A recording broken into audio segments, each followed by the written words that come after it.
Next question आपके पास, the height of mercury column in a barometer in Calcutta lab was recorded to be 75 centimetre. Calcutta के किसी lab में किसी बैरोमीटर में जो मर्करी भरा हुआ था उसकी हाइट है 75 centimetre. Calculate the pressure in SI and CGS units using the following data. अब आपको क्या करना है, इसी 75 सेंटीमीटर के मर्करी कॉलम के लिए प्रेशर कैलकुलेट करना है SI एंड CGS यूनिट में। कैसे? तो इसके लिए आपको कुछ डाटा दे रखा है। आपको दे रखा है specific gravity of mercury is 13.6, density of water is 10⁻³ and G equal to 9.8 metre per second square. Pressure का फॉर्मूला दे रखा है H⍴G, मतलब आपके पास प्रेशर कितना गिवन है, pressure is equal to H⍴G। Okay, ठीक है। अच्छा, अब यहाँ पर आपको गिवन क्या क्या है, तो देखो एक तो आपको H गिवन है, H कितना है 75 सेंटीमीटर। अगर मुझे SI यूनिट चाहिए तो इसको 75 सेंटीमीटर को मुझे किस में कन्वर्ट करना पड़ेगा, मीटर में, और सेंटीमीटर को मीटर में करने के लिए 100 से डिवाइड देते हैं। साथ में स्पेसिफिक ग्रेविटी कितनी है इसकी 13.6, ठीक है। तो अगर मैं डेंसिटी की बात करता हूँ तो वो हो जाएगा 13.6 10⁻³ ये SI यूनिट में, ठीक है, किलोग्राम पर मीटर क्यूब। उसमें क्या हो जाएगा 13.6 इंटू 10⁻³, ठीक है। G आपके पास दे रखा है कितना 9.8 मीटर पर सेकेंड स्क्वायर। तो जैसे ही आप इन सब को सॉल्व करोगे, मतलब आप कर दोगे 75 मल्टीप्लाई बाय 13.6 मल्टीप्लाई बाय 9.8, तो आपके पास जो वैल्यू आएगी वो आएगी 99960। ओके, 100 से 10⁻³ कैंसिल हो जाएगा, तो आपके पास आएगा 99960, मतलब 99,960। अच्छा, SI यूनिट है ना, तो यहाँ हो जाएगा न्यूटन पर मीटर स्क्वायर। इसको हम ऑलमोस्ट कितना लिख देंगे 10⁵ न्यूटन पर मीटर स्क्वायर। ओके, अब अगर हम इसी को कन्वर्ट करते हैं CGS यूनिट में, तो देखिए CGS यूनिट में फॉर्मूला कभी चेंज नहीं होता, H⍴G ही चलेगा। लेकिन H की वैल्यू कितनी थी 75 सेंटीमीटर, रो की वैल्यू कितनी चलेगी 13.6, क्योंकि यहाँ पर तो मीटर क्यूब में आ रहा था, किलोग्राम पर मीटर क्यूब में, यहाँ आएगा ग्राम पर सेंटीमीटर क्यूब में, तो यहाँ 10⁻³ से मल्टीप्लाई हम नहीं करेंगे। अच्छा, ये होगा आपके पास 980। G की जो वैल्यू होती है वो SI में तो होती है 9.8 मीटर पर सेकेंड स्क्वायर, और CGS में होगी 980 सेंटीमीटर पर सेकेंड स्क्वायर। ओके, तो आपको क्या करना है, मल्टीप्लाई करना है, तो सेम ही आंसर आएगा 999,600, ठीक है। इसको सॉल्व करने पर ऑलमोस्ट 10⁻⁶। अच्छा, अब न्यूटन की जगह क्या आ जाएगा, डाइन, क्योंकि CGS है, न्यूटन की जगह डाइन और मीटर की जगह सेंटीमीटर स्क्वायर। तो ये आपके पास आएगा 10⁻⁶ dine per centimetre square. Okay, SI में क्या था 10⁵, और यहाँ पे क्या आ जाएगा 10⁻⁶। ओके, चलिए नेक्स्ट क्वेश्चन पे चलते हैं। अगला क्वेश्चन आपको दे रखा है, express the power of 100 watt bulb in CGS unit. ठीक है भाई, कर देते हैं। पावर का फॉर्मूला होता है वर्क पर यूनिट टाइम। ये आपको दे रखा 100 वाट, वाट मतलब जूल पर सेकेंड, ठीक है, 100 जूल। अच्छा, मुझे किस में करना है, CGS में। तो CGS में हमारे पास 1 जूल होता है 10⁷ अर्ग के इक्वल।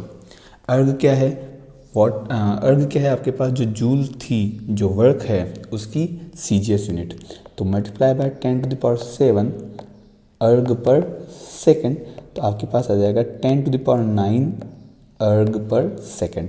तो 100 वाट आपके पास किसके इक्वल होगा, 10⁹ अर्ग पर सेकेंड के। ओके, नेक्स्ट क्वेश्चन पे आते हैं। तो अगला क्वेश्चन आपको दे रखा है, the normal duration of ISC physics practical period in Indian college is 100 minutes. जो टाइम आपको दे रखा हो कितना है, 100 मिनट्स के। Express this period in microcenturies. 1 microcentury की वैल्यू आपको गिवन है, ठीक है भाई। 1 माइक्रो सेंचुरी आपको गिवन है कितनी, 10⁻⁻600 ईयर्स। ओके, चलो एक काम करते हैं, ये तो हो जाएगा -4। ईयर्स को हम कर लेते हैं किस में, मिनट्स में कन्वर्ट कर लेते हैं। एक ईयर में 365 दिन, एंड 365 डेज में 24 आवर्स एंड उनमें कितने हो जाएंगे 60 मिनट्स। ओके, तो ये हो गया आपके पास मिनट्स। तो हम क्या कह सकते हैं 1 minute equal to 1/10⁻⁴ 365 24 into 60 microseconds. Okay, microseconds है ना, तो म्यू सी से लिखेंगे इसको, माइक्रो सेंचुरी सॉरी, तो mu C microcentury. Okay, ये तो 1 मिनट की बात है। अब हमें क्वेश्चन में क्या दिया है 100 मिनट, तो 100 मिनट क्या हो जाएगा आपके पास, ध्यान दीजिएगा यहाँ पर 100/10⁻⁴ 365 24 इंटू 60। जब आप सभी को सॉल्व करोगे तो आपके पास वैल्यू आएगी 1.9 microcentury. Okay, 1.9 microcentury आपके पास आंसर आएगा सबको सॉल्व करने के बाद में। ठीक है, सिर्फ कैलकुलेशन है इसमें और कुछ नहीं था, सिर्फ कैलकुलेशन थी, उसी को आपको सॉल्व करना था। ओके, चलिए चलते हैं नेक्स्ट क्वेश्चन की ओर। The surface tension of water is 72 dyne per centimetre, convert it in SI unit. ठीक है, सरफेस टेंशन को अपन ST लिख देते हैं। क्या है आपके पास 72 डाइन पर सेंटीमीटर। अच्छा, मुझे इसको कन्वर्ट करना है SI में। SI में यूनिट क्या होगी न्यूटन पर मीटर, तो 72 डाइन को न्यूटन में करना है, तो हमारे पास 1 न्यूटन होता है 10⁵ डाइन। ओके, तो यहाँ से 1 डाइन कितना हो जाएगा आपके पास 10⁻⁵ न्यूटन, तो यहाँ आ जाएगा 10⁻⁵ न्यूटन, और सेंटीमीटर होता है 10⁻² मीटर। तो आपके पास आंसर क्या बनेगा 72 10⁻³ न्यूटन पर मीटर। ये आपका सरफेस टेंशन होगा किसमें SI यूनिट में। क्लियर, चलिए अगले क्वेश्चन की ओर बढ़ते हैं। अगला क्वेश्चन क्या है, the kinetic energy of a rotating body depend on its moment of inertia I and it's angular speed omega, assuming the relation to be k equal to ki alpha omega to the power beta, where k is a dimensionless constant, find the A and B. Okay, moment of inertia of a sphere about its diameter is 2/5 mr²। देखिए basically मतलब क्या है, kinetic energy का formula दे रखा है small के आई की पावर ए ओमेगा की पावर बी, जहाँ ए के क्या है स्मॉल के डायमेंशनलेस कांस्टेंट, तो यहाँ इसका कोई मतलब नहीं है। ठीक है, हमें ए और बी चाहिए, ए और बी हम डायमेंशनल फॉर्मूला से निकाल सकते हैं। ठीक है, काइनेटिक एनर्जी का जो भी डायमेंशन होगी that is m1L2T-2। Moment of inertia की अगर हमें डायमेंशन चाहिए तो इस फॉर्मूला से निकाल सकते हैं 2/5 mr²। 2/5 का कोई मतलब नहीं है, m मतलब मास m1 और r मतलब रेडियस मतलब डिस्टेंस L2। ओमेगा होता है अपने पास में एंगुलर स्पीड के लिए क्या होगा आपके पास T⁻⁻1 की पावर b, यहाँ पर पावर कितनी है बेटा a। ठीक है, तो यहाँ क्या बन गया m⁴ L⁴ T⁻⁻b।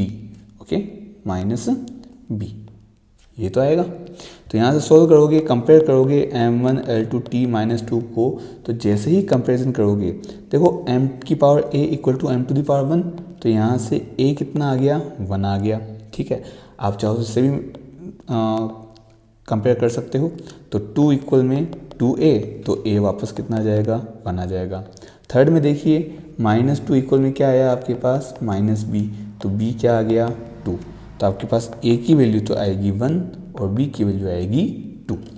तो इस टाइप से आप इस क्वेश्चन को सॉल्व कर सकते हो यूजिंग डायमेंशनल एनालिसिस।